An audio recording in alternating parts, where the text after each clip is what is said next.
Good afternoon, students. Welcome to second lecture of non-verbal communication. We have already studied forms of communication. In the forms of communication, there are two types: verbal communication and non-verbal communication. Verbal communication we have already studied in the first lecture. This is the second lecture in which we are going to study about the non-verbal communication. Non-verbal communication has four types. What is non-verbal communication? Means without the use of words, it's called as non-verbal communication. When you are talking with someone, if you are not using words, it means you are using non-verbal communication. Non-verbal communication has 55% weightage and 38% for verbal communication. We have already seen this part or matter. Now, in non-verbal communication, there are four types: codes, body language, paralanguage, and graphical communication. Body language, paralanguage, and graphical communication. In codes, non-verbal codes, signs, kinesics is there, proxemics is there, vocalics is there, haptic is there, and chronomics is there. In body language means kinesics. Why it is called kinesics? We have already studied it. Gesture, posture, eye contact, facial expression, and movement. So in this lecture, we are going to study this part of the non-verbal communication called as codes. Codes of non-verbal communication. First, kinesics. It is also called as body language. You may say that here kinesics is there and here body language is there. See?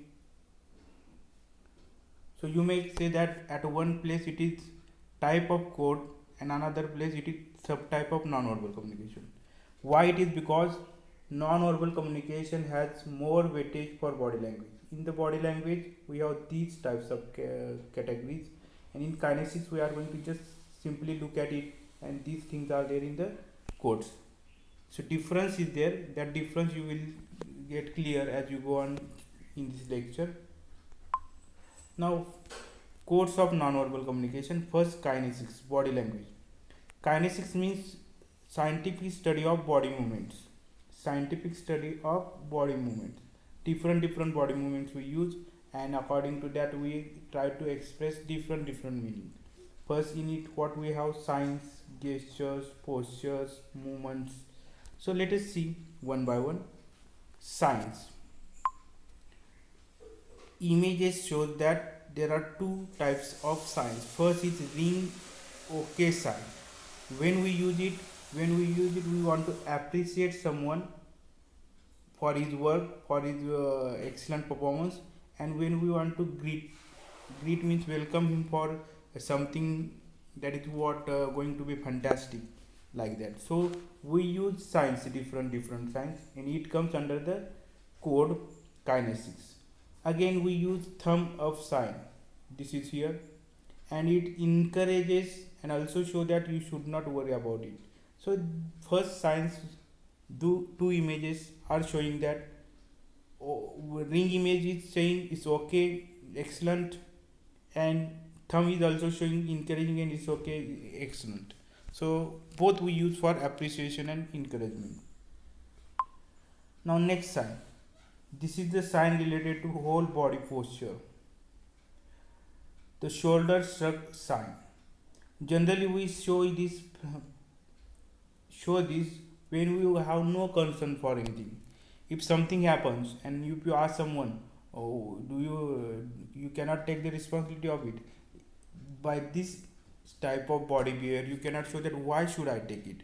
Means rejection, something like rejection is used here, and frankly, without any worry, without any tension. Now gestures. What is gestures? We have movements, and along with that movement we have to guess something. And it also suggests the speaker's attitude, and we need to guess what kind of attitude that person is having by showing this body language gesture. Like, now here are some palm related gestures. If speaker speaks with this type of palm, it indicates that submissiveness, means he ready to accept anything. Submissive means we submit ourselves to the person who is next to us, and this sign of palm gesture indicate that or indicate the gesture of submissive nature. Some are aggressive, some are arrogant, but this sign of hand shows submissive nature of the receiver or maybe the speaker. Now again palm gestures. This sign shows the dominating, means the person who is talking with you. If you use this type of sign, it means that he is trying to dominate over you. And if you understand that this sign has dominating attitude, then you can understand it. If you don't know that this sign is used for dominating attitude, you may not understand it properly what speaker or speaker wants to say you. Again, palm gesture is related with the attitude. Okay, attitude, attitude means the way you look at the people or the way you behave with the people. What kind of thinking you have is in the attitude. Now next, the image with the finger, hand finger, it is aggressive, means aggressive nature is suggested by this palm gesture. Pointing finger shown in this figure is aggressive, and this sign is usually used toward the audience so that audience may understand you, like you pointing someone or pointing group of people. So we have seen that submissive nature of hand gesture, dominating nature of hand gesture, and aggressive nature of hand gesture.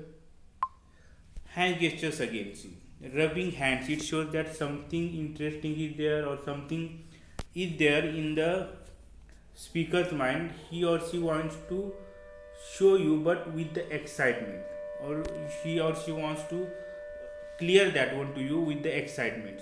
So something is going to be fantastic. At that time we use rubbing gesture, hand gesture, as is presented in this image. Clenching of hands, frustration of the speaker, means when you are presenting something on the stage and at that time you don't understand or you don't remember the further part of your speaking, at that time you use this type of hand gesture, and face is also like statistic one. So it indicates that clenching of hand means something wrong is going on, and immediately audience can understand it that speaker is running out of the information or knowledge. Further, posture means what? See, the self image, your self image presented in front of the others. Postures means position of your body, how you keep your body. In another way, body language means the way you carry your body in front of the audience when you are presenting something, when you are speaking something. So if you carry your body like a competent person, frustrated person, aggressive person, different nature or different attitudes are there, and that can be suggested or expressed with the help of posture. So standing posture 1, in this image we can see that the person is having his hands on waist. It means that that person is ready, active, and can take any action at any time. Means readiness to do anything can be explained or can be shown with the help of this type of body language. And see, when you follow certain body language, then it definitely express your competence. See, as I said, that body language means what? The way you carry your body. And if you want to show the competence, you have to walk like that, you have to talk like that, and you have to behave like that by using body language. So next, see, standing posture 2nd. Speaker hands are gripped in front, shows timid attitude or lack of self confidence. As we see in this image, full confidence is there. Here, lack of confidence means, see, when there are 4 or 5 students on the stage and presenting case study, some of them are competent, some of them are not competent. Those are not competent, they turn to a corner of a stage and stand like this one. Even tie is not properly maintained. It shows that lack of interest, lack of self confidence, lack of care, something like that. This is the 2nd standing posture. 3rd standing posture is of a lady, where the one hand is used to grip the another hand or arm. So this is what arm barrier. When you are speaking something and if you do not get that one, at that time you should, usually speaker has a particular point, means that may be point in the word. For example, some speakers say okay, okay, after a few words, after a few lines, remember this, remember this, remember this. That is you doing talking. But when you are going to present something and if you are running out of the information, at that time what happens, see, you use this kind of body language, means catching the hand or catching the button or putting your hands folded, arm folded. So this shows that this posture shows that you are having lack of interest, you are not concerned with what you are speaking. Sometimes this can be expressed as a strange behavior, means if you are new to the audience, at that time such type of behavior we show as it is shown in the image number 3. Now next, ideal postures, means how you should be there while speaking. As far as ideal posture is concerned, you should stand straight. You can use your body movements, walking here and there, but little bit. You can even use your neck, moving here and there. We'll see it how to move our neck or our eyes from one part of the class to another part of the class in the eye contact, no doubt. But here the person who is standing and showing the full confidence, and hands are used to show his talking action, and tie is also very well maintained. Even he is looking at the audience by turning the head, tickling the head somewhere.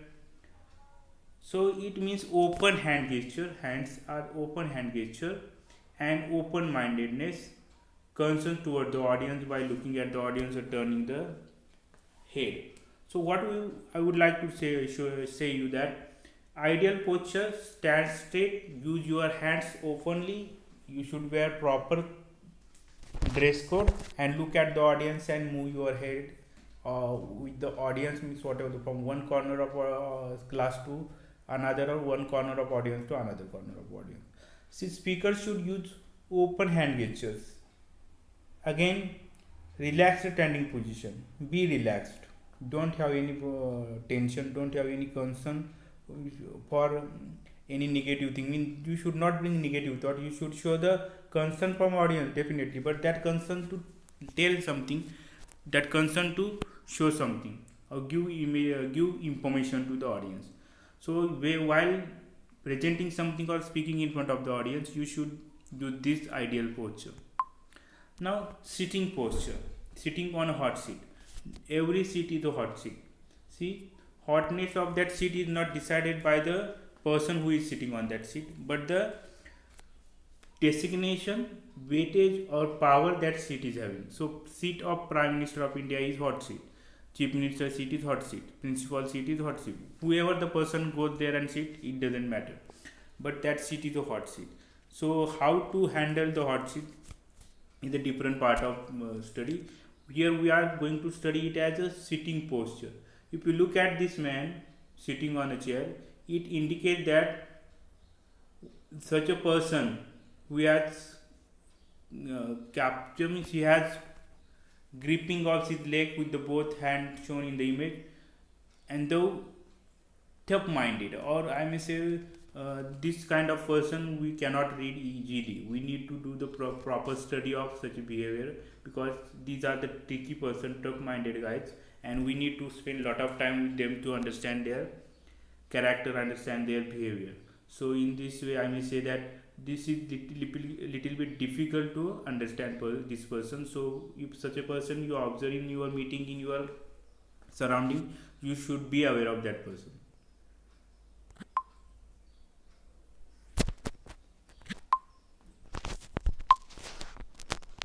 Again, see next, if a person is sitting as shown in the first image, it is aggressive behavior, because see the eyes or head and his feet, hands catching to the chair hands. So this person is showing the aggressiveness of his behavior, because everything is locked tight. It has a particular kind of indication that dazzling indication, or I want to show that I am angry, I am aggressive. What do you mean by aggressive attitude? It means that the person who is showing this aggressive nature means he will not try to maintain his knowledge, come down to the audience level, or try to make audience understand what he wants to say or she wants to say. Just this kind of person goes on speaking by just using his own way of teaching or speaking, so it becomes difficult for the listener to understand such kind of person. Now second one, it is ideal posture used for the interview candidate. Mean when you are in the interview cabin, you should sit straight, keep your hands on the chair hand, and keep your feet on the floor very well. This shows the confidence, also positive attitude toward the, and see his face is also facing the situation and showing the happiness on, or ready to accept anything, such a kind of nature. So this is the ideal posture for interview student. This is not ideal posture for interview student. Now next we will go to the eye contact. Eye contact means what?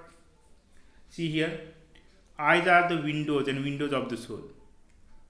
Eye is the window of the soul. So eye contact means looking into eye to eye. See what happens when you are speaking with someone. If you see in the eyes of the person who is listener there, it creates the trust, it creates the confidence among the both speakers. If you are trying to avoid the eye contact, it means what? See, it means you are trying to show that you are speaking a lie, you are not concerned what you are talking with that person if you do not maintain the eye contact. And mostly it is used in the face-to-face communication. Eye contact is used in the face-to-face communication, and it helps us to boost the confidence of listener, or it connects the audience with the speaker. If you are in the classroom, if you are talking with the students, you should first get the impression on the audience with the help of positive impression.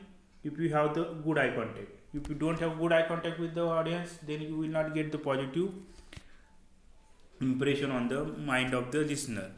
Concept of eye contact is like gauging, means gauging behavior. Then there are certain techniques to improve eye contact, controlling of the eye contact. We will see it one by one. Gauge means what? See, gauging means looking at one particular object with a particular shift of eye from one corner of the class to another corner of the class. Shifting, it should be shifting. So what I would like to tell you that eye contact is very important element in the body language. Without eye contact, we cannot create the trust, confidence among the audience and speaker. As a result, the person who is having good eye contact is always very well understood by the audience. And if you are not having good eye contact with the audience, you will not be able to sustain the attention of audience for a long time. So first, gaze bearing eye contact. Business gaze, seen here in the image. Image here is the triangle of arrows, and it shows that if you want to show the business gaze, you should look like this one in the as shown in the image. Direct show the image shows the direct control over, means your eyes are fixed. Eyes are such a control that you cannot get distracted by anybody's action or anybody's comment. So in business, we need to keep this eye contact. Now social gaze. In business, triangle is small, very small, but in social it is longer one. So in social, distance is there. In personal business gaze, because if you are going to present something to the audience is not large one, few people may be there, so you need to keep tight eye contact. In social gaze, you should use little bit loose eye contact or loose eye gaze, and see, it shows the social concern, because there is a little bit distance. Social concern is there, and there is a distance. Here is no distance. You here in the first there is no distance. In triangle, here is a little bit distance in the triangle. It means that your gaze should be tight one at the time of business gaze. Your gaze should be social, means little bit loose one in the social type of gaze, or in the social immediately at the time of social activity. Further, intimate gaze. Intimate gaze is one to one. See, this way, in eye to eye contact. Eye to eye contact means what? See, if you are looking with someone who has intimacy, intimacy means relate, you are friend, you may be having connection in any way with your audience. It may be student teacher, it may be the officer and worker. If they know very well each other, at that time you can use the intimate gaze, because intimate gaze gives you the ease in your behavior, ease in your communication, as there is no such a ease in social gaze and business gaze, because they are not very well familiar to you and very well known to you. As a result, you have to think about it that in business gaze tight eye contact, eye gaze; in social little bit loose, and in intimate completely loose eye contact. Now, techniques to improve your eye contact. We can improve your eye contact by using triangle effect. We have seen the three triangle: tight triangle, little bit loose triangle in social, and completely loose triangle in personal or intimate gaze. Then lighthouse effect. See, lighthouse travels from one place to another place in the at the shore of the sea, to show that lighthouse guides the ship in the sea. In the same way, this effect is lighthouse effect or lighthouse technique is very much useful as a speaker, because if you keep the shifting gaze from one corner of your audience to another corner of audience, what happens? See, it keeps your audience engaged with you. It also helps you to see that whether audience is attentive to you or not. Even you can have control over the audience, and you can understand that what changes you need to bring in your speaking or in your speech. So lighthouse effect is very good one, and it is related to group of audience. Means when you are handling large amount of people in front of you and you are speaking in front of them, means when audience is large, at that time lighthouse effect is very well known or very familiar for us. So for this much for today's lecture, and we will see next lecture, shaking handshake like that for the part of the lecture. Thank you very much for today's lecture.